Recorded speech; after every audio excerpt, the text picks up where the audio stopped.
PMN news. নমস্কার, PMN নিউজে আপনাদের প্রত্যেককে স্বাগত। আর সঙ্গে আমি রয়েছি রাজীব। আর এই মুহূর্তে আপনারা জানেন 2026 বিধানসভার নির্বাচন কিন্তু আগত। আর সমস্ত রাজনৈতিক দল ইতিমধ্যেই তারা কোমর বেঁধে নেমেছে তাদের নিজস্ব সত্তাকে মানুষের কাছে প্রস্ফুটিত করতে। এবং আমরা প্রত্যেকটা রাজনৈতিক নেতৃত্বদের কাছে যাচ্ছি, গ্রাম অঞ্চল থেকে শুরু করে অঞ্চল থেকে শুরু করে একদম বিধানসভা পর্যন্ত, এবং কতটা কি কাজ হয়েছে কোথায় পুঙ্খানুপুঙ্খ তুলে ধরছি।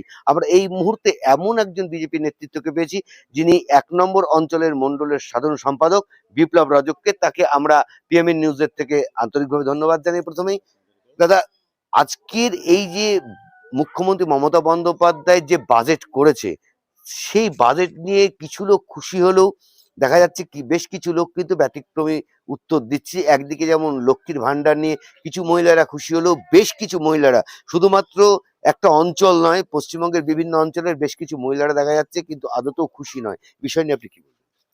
দেখেন, সর্বপ্রথম এই বিষয় নিয়ে একটা বক্তব্য দাঁড়াচ্ছে যে ভাতা বর্তমান পশ্চিমবাংলায় খালি ভাতাশ্রীতে এসে পৌঁছেছে। যেই পশ্চিমবাংলায় সাধারণ মানুষ বা পশ্চিমবাংলার যে জনগণ যারা চাইছে যে তারা কর্মসংস্থান, যুব সমাজ চাইছে কর্মসংস্থান, মহিলারা চাইছে কর্মসংস্থান, কিন্তু দিদি ভাতা আর মেলা আর খেলা দিয়ে আজকে পশ্চিমবাংলাকে পুরো অন্ধকারে ঠেলে দিয়েছে। আজকে আপনি পশ্চিমবাংলার বাইরে ভারতবর্ষের বিভিন্ন স্টেটগুলোর দিকে যদি নজর দেন, সেই স্টেটগুলো যেইভাবে ইন্ডাস্ট্রিয়াল ডেভেলপ করছে, বিভিন্নভাবে রাস্তাঘাট থেকে শুরু করে ইনফ্রাস্ট্রাকচার ডেভেলপমেন্ট হচ্ছে, কিন্তু আজকে পশ্চিমবাংলা এতটুকুনি পিছিয়ে গেছে। আজকে পশ্চিমবাংলার জিডিপি কোন জায়গায় গিয়ে পৌঁছেছে, যে পশ্চিমবাংলা সারা ভারতকে একটা সময় দিশা দেখাতো, সেই পশ্চিমবাংলার আজকে বর্তমান জিডিপির পরিস্থিতি কোন জায়গায়। আজকে আপনারা বলছেন যে লক্ষ্মী ভাণ্ডারে 500 টাকা বাড়িয়েছে। অবশ্যই লক্ষ্মী ভাণ্ডারে 500 টাকা বাড়িয়েছে, খুব ভালো কথা, মায়েরা বোনেরা পাবে, মায়েরা খুশি হচ্ছে। কিন্তু মায়েরা কি বলছে যে দিদি আমাদেরকে হাত খরচ দিচ্ছে। আর সেই মায়েদের উদ্দেশ্যে আমি বলতে চাই যে মা, তুমি 500 টাকা বা 1500 টাকা হাত খরচের চিন্তা করছো, কিন্তু তুমি চিন্তা করছো না তোমার পেট খরচ, তোমার গৃহ খরচ, তোমার চলার খরচ, তোমার স্বাস্থ্যের খরচ। এই খরচগুলো কোথা থেকে আসবে? এই খরচগুলো তোমার ঘরের সেই সন্তান, তোমার ঘরের সেই স্বামী সে ব্যবস্থা করতে পারবে, যে সে কর্মসংস্থানের মধ্যে দিয়ে। আজকে 1500 টাকায় কিন্তু একটা সংসার চলে না। তাই মায়েরা বলছে এটা হাত খরচ হিসাবে দিদি দিয়েছে, তারা খুশি হচ্ছে। আর আমরাও বলছি যে হ্যাঁ আপনারা নেন, কিন্তু আপনারা অদূর ভবিষ্যতের চিন্তা করেন। আপনার ঘরের স্বামী, আপনার ঘরের ছেলে আজকে কর্মসংস্থানের জন্য ভিন রাজ্যে পাড়ি দিতে হচ্ছে। যে মমতা বন্দ্যোপাধ্যায় পশ্চিমবাংলায় দাঁড়িয়ে বারবার করে বলছে বাংলাকে গুজরাট হতে দেবো না, সেই বাংলার মানুষ আজকে পরিযায়ী শ্রমিক হয়ে গুজরাটে কাজে যাচ্ছে।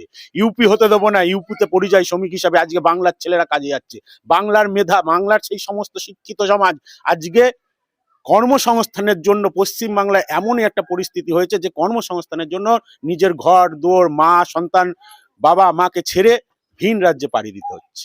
এরপরও আপনাকে আমি আর একটা কথা বলতে চাই, আজকে যে পশ্চিমবাংলার যে ভাতার প্রথা চালু হয়েছে, এই যে মায়েরা ভাবছে যে দিদি দিচ্ছে, দিদি কোথা থেকে দিচ্ছে? আজকে পশ্চিমবাংলা পুরো 8 লক্ষ কোটি টাকার ঋণে গ্রস্ত হয়েছে। প্রত্যেক মাসে 45,000 কোটি টাকা ঋণ বাবদ সুদ দিতে হচ্ছে এই সরকারকে। এই সরকারটা আর দুদিন গেলে দেউলিয়া ঘোষণা হবে। এই সরকারের যে ঋণ পরিমাণ হয়েছে, সেই ঋণ পরিমাণ আজকের জায়গায় দাঁড়িয়ে যদি একটা সন্তান জন্ম নেয়, তার মাথার ওপরে 70,000 টাকা ঋণ নিয়ে জন্মগ্রহণ করছে। এই হলো গিয়ে বর্তমানের পশ্চিমবাংলা। এই পশ্চিমবাংলার এমনই ভয়াবহ পরিস্থিতি।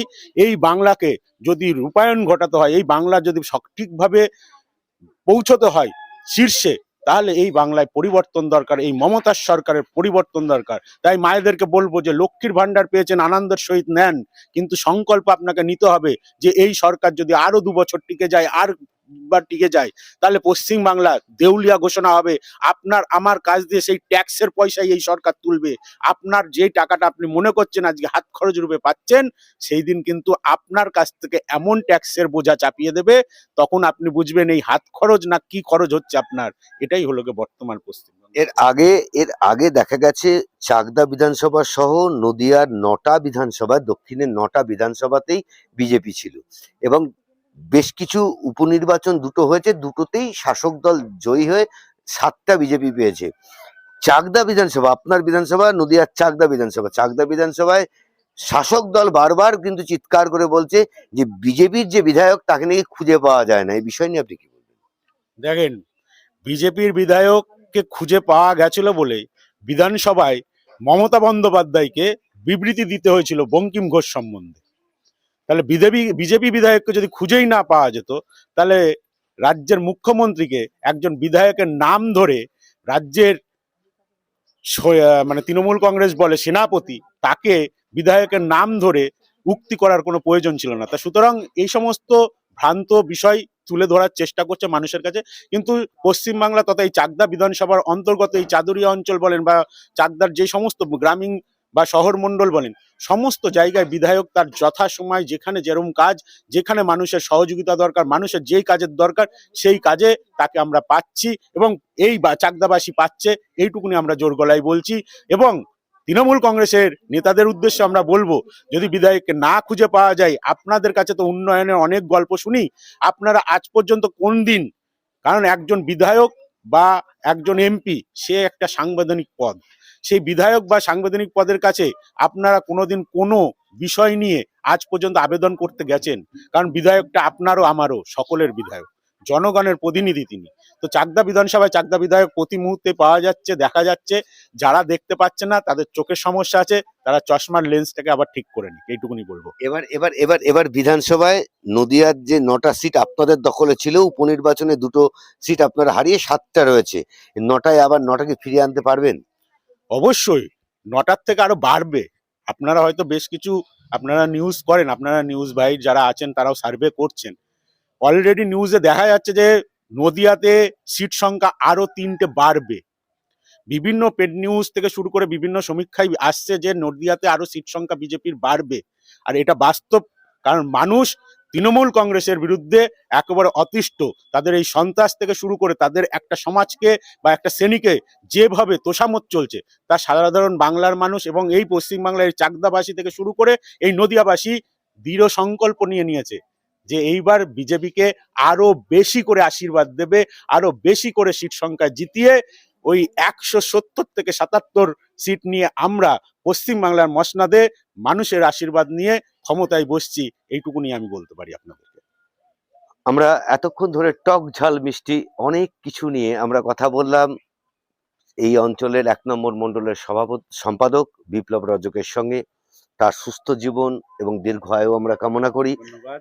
এবং আগামী দিন ভোটের কি ফল হয় সে তো আমরা দেখাবই, এবং জনগণের রায় কি হয় সে তো 26-এর বিধানসভার পরেই আপনারাও জানতে পারবেন।